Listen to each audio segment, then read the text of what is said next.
Welcome to Positive Parenting. I'm Deanne Conrad, Community Relations Supervisor with the Sioux Falls School District. Positive Parenting is a joint venture between the medical and child development professionals of Sanford Health and our own educational experts with the Sioux Falls School District. We thank you for joining us. And we're going to be talking about earlier in the school year, we launched the Be There campaign. And with summer approaching and upon us, it would be great if parents took that time to be there for their child. And we're going to give you some examples about how to go about doing that, things that don't take a lot of time and energy, but certainly provide some wonderful memories for your family together. First of all, before we get started with our conversations, I'd like each of our guests to introduce themselves. And Rhonda, we'll start with you. Hi, I'm Rhonda Rose Kaiser, and I'm a family life educator with Sanford Children's. Okay. Hello, I'm Nancy Hagan, principal at John Harris Elementary. And I'm Teresa Bruggeman, first grade teacher at Harvey Dunn Elementary. Well, we thank you all for joining us here today. I think a half hour probably won't be enough for this conversation because there's so many great ideas out there that we can really do as parents that don't take a whole lot of prep time, but certainly provide great learning opportunities for children, as well as those memorable family experiences as well. We feared that summer 2011 wasn't ever going to get here, I think, and now that it is here, we want to be able to share some of that information that you as educators know works for families and for children and students, and you as a child development professional to what is necessary in that realm as well to help children develop at the appropriate pace. So first of all, it's great to have a break from the books, right? Does everybody agree on that? I mean, certainly we're not asking people to have a regimented routine as far as academic stuff in the summer, correct? That would be correct. Yes. It's important to have that summertime available for the kids and for you to spend as a family. Not only going out and having the little outings like at the outdoor campus or just going to the grocery store, but also sitting down and being together with your child, actually giving them that individual attention, and just taking that break and being there for them.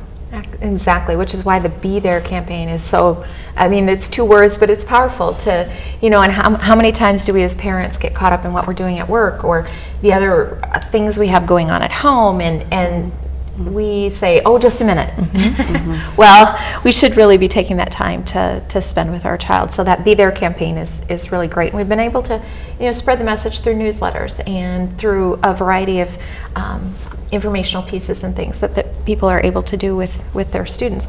Rhonda, as far as summer goes, what should we be doing? What's the balance we should be doing between fun and maybe educational experiences as well? Well, and I think you can actually do both at once. You take things and you think about what you would already be doing in your summer. And I think about creating like a family garden. And having that garden, there's so many valuable learning things that happen within creating a garden. You're growing it, you're learning science and math skills, but you're also at the same time, you're spending time with your family. So I think that's just one of the prime examples of you're having fun, but you're also making a learning opportunity as well.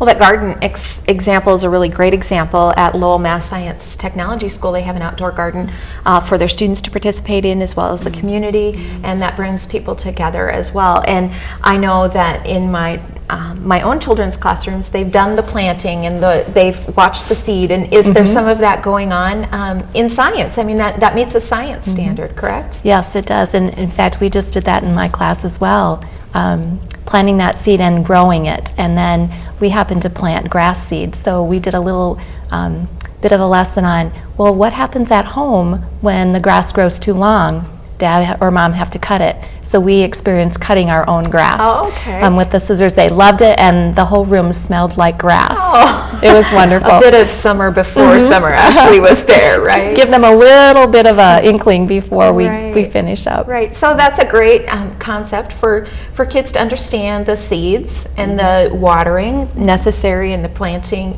that type of thing for that growth. And again, it's that together time that's so important. really the meaningful things, you're able to grab meaning out of a basic thing. So if you had a garden, you're going to get produce or flowers, one of the two, and still that's a meaningful experience along with the learning. So I think that's really great. What happens in the summer when kids' minds turn off? You guys experience that in every August when we come back. We call it summer learning loss. And I mean, can you tell the kids who've not had the experiences over the summer? You can. Again, summer is time for family, but in addition to that, you can continue to read with your child over the summer. You can have your child journal or write about a daily activity or a special event a family did. Or I just think about all that's offered in our community for families, our parks, our libraries, our pools. And I think if a child is engaged in our community, in events, that increases their vocabulary, and you can see they can tell about their experiences in the fall when they come back for the school year. That vocabulary piece is important, I see Teresa saying. And you're at the first grade level, so you probably see a little of that because that's when students are starting to read. And do you see that peak and valley where they've done well at the end of the school year, and then in second grade they might have fallen off or something? And we spend the first quarter getting them back up to where they were in the spring the previous year. And by that time we feel that we're really truly seeing where they were at the year before. Then we can move on with that. However, the kids that are reading throughout the summer, we can see that they're right on track, and they continue to move in their reading skills. Go ahead. I was just going to piggyback on both what Rhonda and Nancy said. As far as with the reading and journal, sometimes parents are so busy in the summertime, and family, yes, we go to the ball games with our kids and watch our kids play ball, but when you get home, you've got to have a little bit of downtime. And if your child has the opportunity to read throughout the day, but you can't converse about that reading, or you can't sit down next to them and read with them, maybe starting a reading journal, some kind of a dialogue where the child is reading a chapter and writes down their thoughts about the chapter, and then mom and dad, when they get a chance to relax after everybody's in bed, can read that same chapter and then read their child's journal about it, and then talk about what their thoughts were about what they were reading, and then have that dialogue back and forth. And again, going to the grocery store, keeping a notebook and a pen or a pencil in the car, having them write down a list of the groceries while you dictate, and then take it into the store and have your child help you find those items and write down the prices, add up the prices, compare when you get back into the car. And then that could even go into talking about, well, why are they not the same? And talking about taxes and, needs and wants, and going into the government. Why do we pay taxes? So it really provides a lot of time being together and conversing and still learning at the same time. Right. And I think that's a wonderful example. We do the list and the kids come along and they check it off, but I haven't done the what's the price and add it up, and certainly that's one additional step that is just basically me saying, why don't you write down these prices, and then putting her to work. And I found that kids love to be involved. I mean, my kids want to be involved in the process. Yes. And sometimes as a parent, I'm like, oh, we just have to get it done and move on, and and get to the next thing. But having them involved, I mean, that really makes them feel like they're part of the family. It's got to be great for their esteem, their self-esteem. Oh, absolutely. Just those times, again, like making a standard trip to the grocery store, both that time together and also that learning experience. And you can take something like going to the grocery store, and you can really meet with really where your child is developmentally and what they are learning. You can start with what are the colors that you see, to naming fruits and vegetables to, like what we visited about earlier with the taxes and estimating prices and things like that. So it really is, it takes that time that you would be using anyway, and you're really making that, and you're embracing that opportunity that you have. And those are great things, even when you were, Teresa, talking about the books and things like that, and I was thinking, we have a gardening book at home, that's just a story book, but certainly something, and it talks about how the seeds are growing and that type of thing, and so the gardening experience and coupling that with a book that's out there. Our libraries are full of resources for families, and it's not hard to find a book to go along with whatever activity you're doing as well. So that's a great idea. Lots of great camps out there in our communities as well, where kids can go and have fun experiences, educational experiences as well, along with parents or without parents, either way. So those are some great options, but we shouldn't overlook the very basic things either. Like I was just sort of flabbergasted the other day, my kids were playing Red Rover, and I thought, oh, now there's one from the past. And just those simple games too that can be family fun experiences, or throwing a ball out in the front yard or something like that. And that, again, it's getting physical activity, which we know that physical activity helps increase the brain and keep that active as well. So those are good, valuable tools to use as well. And something that I learned from a colleague and tried it with my own family last summer, we would start our day with what was our plan for the day. And sometimes we would write it out, and sometimes we would just talk about it. But then my children would have a chance to be involved in the plan for the day, and it usually involved something fun that they enjoyed doing and something that mom needed to get done. And then at the end of the day, when we talk about our day, usually it ended up being a conversation more so than writing. Yet then we could retell comprehension about our day. And again, it was the simplest things, such as going to a park or riding our bike, and things that I knew didn't take a lot of elaborate planning, but it was something, it was their choice, and they very much enjoyed doing. Right. I think that's one of the daunting things as a parent, is you think, oh, there's going to be so much that goes into that or whatever, and it doesn't have to be that way, really. I mean, sometimes we over-plan, I think. I myself, this is something I wanted to do for a while now, and a couple of weeks ago, I just decided I was going to write myself a list of the things we are going to do this summer, because summer kind of flies by quickly. Yes. And you don't get to the things you think you're going to do. And so it's that plan. I think I hadn't thought about it, but this is my plan for our family this summer. And having that plan is pretty important too, so you don't miss out on those experiences, I think. Definitely.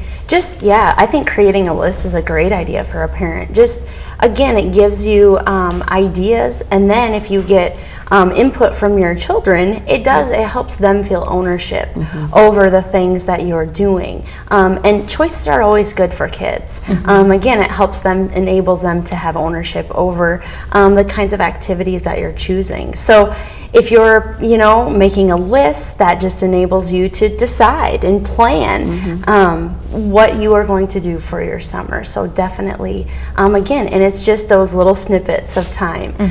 You can even make your car rides fun. I know for myself, my 2.5-year-old will count cars on the incoming traffic. So it's just taking those moments, whether you're just talking to your child or you're playing, you're counting cars or whatever it may be, but you're just taking those periods of time and you're making the most of them. Very good. On my way over here this morning, just as you mentioned that, I was thinking of all the things that we as parents can do when we're in the car with our children. The license plate numbers, one comes to mind, 267. Asking your child, which number is more, 6 or 7? What's the difference between 2 and 6? Sure. Taking the addresses on buildings as you go by and adding them up. You know, you go into the thousands there. Right. And that, again, provides some learning opportunities, but you're there, you're conversing with them. You could even do the adding yourself and see if the answers come out the same, or Right. subtracting, whatever Not when it you're may be. driving, but In your head, try in your head.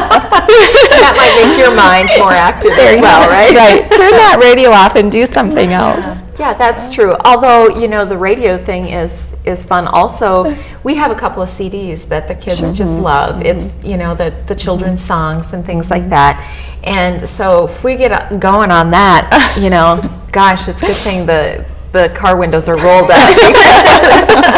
But it's a fun experience, and the kids know which one of those songs on the CD is their favorite and which one is mom's favorite. And so that's kind of fun too. I think that's a connection. I think they'll always know, you know, remember that, remember those times together. One thing, I ran into a gal the other day, and we were talking about this very same thing. And she said, don't be afraid to break the rules every once in a while. She said there was one time that she served malts for supper because she had been working outside all day and it was hot and she didn't feel like coming in and cooking and, you know, that type of thing. So she broke the rules. And there was no meat and potatoes on the table that night. They were having ice cream, and that was the way it is. She said to this day, and her children are into their 30s, she said they still remember that you know, to break the mold a little bit, because you know, children, I think, are used to mom and dad being rule followers and requiring this, and this. But it kind of brings you a little bit of freedom, I think. And who wouldn't like ice cream for supper? I mean, really. So those are some great opportunities as well. And then we have the regular outdoor things like the camping, the hiking, the fishing, you know, those types of experiences. Those can be great learning opportunities as well. Yes. The zoo, Falls Park. I just think again about our community, all that we have to offer for children, and again, increasing their vocabulary, experiences. There's just so many things for children to be doing outside. Right. And being spontaneous. I think that's the whole thing with the malt. But, you know, hey, guys, let's, you know, head somewhere. I mean, that can be a really good opportunity for kids, too. When the brains and bodies are working together, research, I mean, that just shows that the whole person is being active, and we know that comes back to learning and being able to comprehend and those kind of things. So what's happening with that development, and how necessary are things like this in order for kids to develop on track? I mean, certainly, you know, we can't do everything, but those opportunities really do blend into their development and Definitely. that type of thing. What we know is that learning and movement does go together. So taking, you know, it is definitely important that we do allow our children to have those opportunities when we are getting movement into our day. And again, it can be as simple as going outside and throwing around the baseball to, you know, more focused activities and more kind of planned activities. So definitely taking those times when we can incorporate movement. And I think about, in talking about summer and all the fun things that go into it, and you think about planning a summer vacation. Another great opportunity. You can mix learning and movement together in both of those. You can really incorporate in, to, you know, whether you are going on an airplane or whether you're just driving somewhere. There's so many great opportunities to learn about where you're going, learning more about airplanes, and then also maybe choosing a vacation where you can go for a hike. You can learn more about nature, go on a scavenger hunt, things like that. Again, they just kind of mix those two opportunities together.